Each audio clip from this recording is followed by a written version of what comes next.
చూడండి, healthy tasty అంటే ఈ పచ్చడేనండి. అసలు ఎంత రుచిగా ఉంటుంది. ఆహా! ఏమి రుచి కంటే ఇంకా బాగుంటుందని చెప్తాను కదా, ఆ విధంగా ఉంటుందండి ఈ పచ్చడి.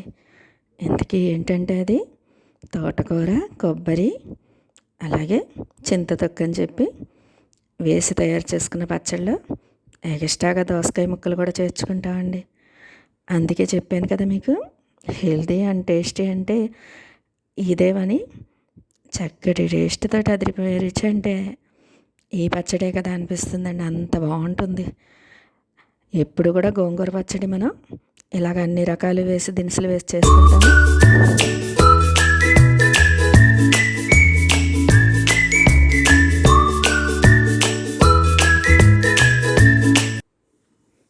హాయ్ అండి అందరికీ. చూడండి, ఎప్పుడు రెగ్యులర్గా చేసుకునే తోటకూర పచ్చడిలా కాకుండా ఈ విధంగా మనం 4 రకాలు కలగలుపుల పచ్చడి అంటే ఇదేనండి. అసలు చక్కటి టేస్ట్ తోటి అదిరిపోయే రుచి అంటే ఇదే కదా అనిపిస్తుంది. అంత బాగుంటుంది. గోంగూరని మనం ఈ విధంగా ఎండుమిర్చి, అలాగే ధనియాలు, మినప్పప్పు, శనగపప్పు వేసి రకరకాల దినుసులు వేసి గోంగూర పచ్చడి చేస్తామండి. అలా కాకుండా ఈ విధంగా తోటకూర, అలాగే కొబ్బరి, చింతతొక్కు ఉంటుంది కదండి, చింతకాయ పచ్చడి, అది కలిపి తయారు చేశాక దోసకాయ ముక్కలు వేసుకుంటాం. అసలు సూపర్ టేస్ట్ తోటి అదిరిపోయే రుచి అంటే ఇదే కదా అనిపించింది. అంత బాగున్నది ఈ పచ్చడి అండి. రెగ్యులర్గా చేసుకునే పచ్చడి కాకుండా ఈ విధంగా తయారు చేసుకుంటే రుచి బాగుంటుంది, ఆరోగ్యానికి ఎంతో మంచిదండి. ఎప్పుడు కూడా వారానికి ఒక 3-4 రోజులు మనం ఈ విధంగా ఆకుకూరలు మనం ఆహారంలో చేర్చుకుంటే ఎంత మంచిదో ప్రతి ఒక్కళ్ళు కూడా ఇలాగా ఆహార నియమాలు పాటిస్తే చెప్తాను కదా మీకు, ఆ ఇల్లే ఆరోగ్య నిలయమైపోతుందని. ఎదుగండి, ఆ విధంగా ఈ పచ్చడి సూట్ అవుతుందండి. మనం తోటకూర చక్కగా తెచ్చుకుని ఇలాగా కట్ చేసి పెట్టుకుని తర్వాత కొబ్బరి కూడా సిద్ధం చేసి ఉంచుకుంటే పచ్చడి ఎంత క్విక్గా తయారైపోతుందో. చింతతొక్కుని చింతకాయ పచ్చడి చేస్తాం కదండి మనం, దీంట్లోకి చింతపండు వాడడం, చింతతొక్కు వాడతాం. అలాగే 8 రకాల దినుసులని ఎప్పుడు చెప్తాను కదా మీకు, తరచు నా వీడియోలు చూస్తే మీకు తెలుస్తుంది. ఎక్కువ రకాల దినుసులు వేసి పచ్చడి చేస్తాం కాబట్టి అసలు టేస్ట్ అదిరిపోతుందండి. ఈ విధంగా మనం పొయ్యి మీద మూకుడు పెట్టుకుని ఒక 3 స్పూన్ల ఆయిల్ వేసి ఎండుమిర్చి, శనగపప్పు, మినప్పప్పు, అలాగే ధనియాలు ఎక్కువగా వేసుకోవాలి, జీలకర్ర, ఆవాలు, కొద్దిగా మెంతులండి, కరివేపాకు, ఇవన్నీ వేసుకుని వీటిల్ని బాగా వేపుకుంటే గోల్డెన్ బ్రౌన్ కలర్ వచ్చే వరకు మనం వేపుకుంటే పచ్చడి అప్పుడు టేస్ట్గా ఉంటుంది. చెప్పాను కదా మీకు, దీంట్లోకి మనం చింతపండు వాడట్లేదండి. చింతతొక్కు అని ఉంటుంది కదా, చింతకాయ పచ్చడి పెట్టేసుకుని సంవత్సరం అంతా ఉంచుకుంటాం. ఆ పచ్చడి చేర్చుకుంటే అసలు ఎంత టేస్ట్గా ఉన్నదో మీరే చూడండి. ఈ విధంగా కొబ్బరి ముక్కలు సిద్ధం చేసేసుకుని దాంట్లోకి ఇలాగా వేపుకున్న 8 రకాల దినుసులు వేసేసుకుని మనం దాన్ని మిక్సీ ఆడుకోవడం మీకు చూపిస్తాను, పచ్చడి ఎలా తయారు చేసుకోవాలో. తర్వాత ఇలా తీసేసాక మనం తోటకూరని దీంట్లో వేసేవాళ్ళండి. ఉప్పు కూడా మనం మొదట ఇలాగ తోటకూరలో ఒక 1/2 స్పూన్ వేస్తాము. అదేవిధంగా తర్వాత కొబ్బరి దినుసులు అన్నీ వేసుకుంటాం కదండి, దాంట్లో ఒక 1/2 స్పూన్ అంతే, ఇంకెక్కువ వేయకూడదు. తోటకూర చాలా ఎక్కువగా ఉన్న వల్ల ఎంత పచ్చడి అయిందోనండి. ఆ పచ్చడి కూడా మనకి అసలు అంతలా నిల్వ ఉంటుందో, ఒక 20 రోజులైనా ఉంటుంది నిల్వ. తోటకూర ఎక్కువగా దొరికినప్పుడు ఎక్కువగా తయారు చేసేసుకోవచ్చు ఈ పచ్చడి. ఇదిగోండి, ఒక 1/2 స్పూను ఉప్పు వేసి ఒక్కసారి మూత పెట్టి ఉంచేసుకుంటే బాగా మగ్గిపోయినట్టు అయిపోతుంది. తోటకూర ఉడికినట్టుగా మూత పెట్టేసుకుని ఉంచుకుని ఈలోపు చూడండి,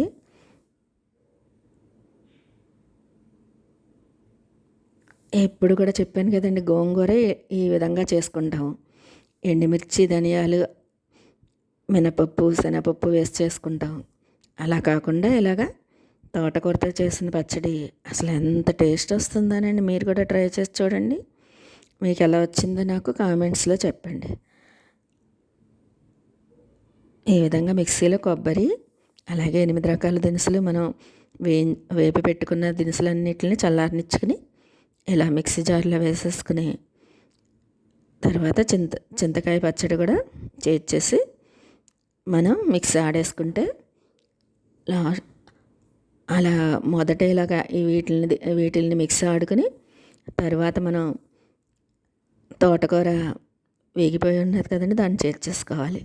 అలా చేర్చుకున్నాక అప్పుడు లాస్ట్లో దోసకాయ ముక్కలు వేసి ఒక్కసారి విప్పర్లో తిప్పుకుంటే దోసకాయ ముక్కలుగానే ఉంటే పచ్చడి చాలా టేస్ట్ వస్తుందండి. ఎందుకనగానే ఈరోజు తోటకూర ఫ్రెష్గా ఉండడం వలన అసలు పచ్చడి ఉన్నది చూడండి ఎంత బాగున్నదో. ఎప్పుడు చెప్తాను కదా, మన హోమ్ ఫుడ్స్ ఎప్పుడైనా అమృత తుల్యమైన ఆహారాలని దానికి చక్కగా సూట్ అవుతుందండి. అమృత తుల్యమైన పచ్చడి అంటే ఇదే కదా అనిపించింది, అంత బాగున్నది ఈ కలగలుపుల తోటకూర పచ్చడి. రుచి చూస్తే వదిలిపెట్టరు అన్నట్టు వస్తుంది, అంత బాగున్నది. చక్కగా మీరు కూడా ట్రై చేసి మీకు ఎలా వచ్చిందో నాకు కామెంట్స్లో చెప్పండి. ఈ వీడియో కనుక మీకు నచ్చితే లైక్, షేర్, కామెంట్ మాత్రం మర్చిపోవద్దు. ఎందుకంటే లాస్ట్లో మనం దోసకాయ ముక్కలు వేసేసి ఎక్కువగా మళ్ళీ గ్రైండ్ చేయకూడదు అస్సలు అని, విప్పర్లో ఒక్కసారి తిప్పేస్తే చాలండి. దోసకాయ ముక్కలుగా ఉంటేనే మనకి పచ్చడి అమోఘమైన టేస్ట్, ఆహా ఏమి రుచికంటే ఇంకా బాగుంటుందని చెప్తాను కదా, ఆ విధంగా తయారైపోతుంది ఈ పచ్చడి. ఇలాగ వేడి వేడి అన్నంలోకి ఈ పచ్చడి వేసుకుని తింటే ఉంటుంది అదిరిపోయే రుచి. అంటే ఇదే కదా అనిపిస్తుందండి, ఎన్ని చెప్పినా తక్కువే అసలు అని. ఇలాగే తోటకూర ఎక్కువగా దొరికినప్పుడు రెగ్యులర్గా చేసుకునే కర్రీస్లా కాకుండా ఈ విధంగా పచ్చడి చేసుకుంటే మనకి ఎక్కువ రోజులు నిల్వ ఉంచుకోవచ్చు. చక్కటి టేస్ట్ తోటి భలే ఉన్నదండి. దీంట్లోకి మనం లాస్ట్లో ఎక్కువగా ఉల్లిపాయలను సన్నగా తరిగి ఎక్కువ వేసుకోవాలి, అప్పుడే పచ్చడి భలే వస్తుంది అసలు అని. ఇలా తయారు చేసుకున్న గోంగూర పచ్చడిని మనం ఎక్కువగా ఎప్పుడు తింటూ ఉంటామండి, కానీ తోటకూర కూడా ఎక్కువగా ఈ విధంగా తయారు చేసుకుంటే గోంగూర పచ్చడి టేస్ట్ వచ్చి అసలు భలే ఉంటుంది అసలు అని. అదిరిపోయే రుచి అంటే ఇదే కదా అనిపిస్తుంది, అంత బాగుంటుంది.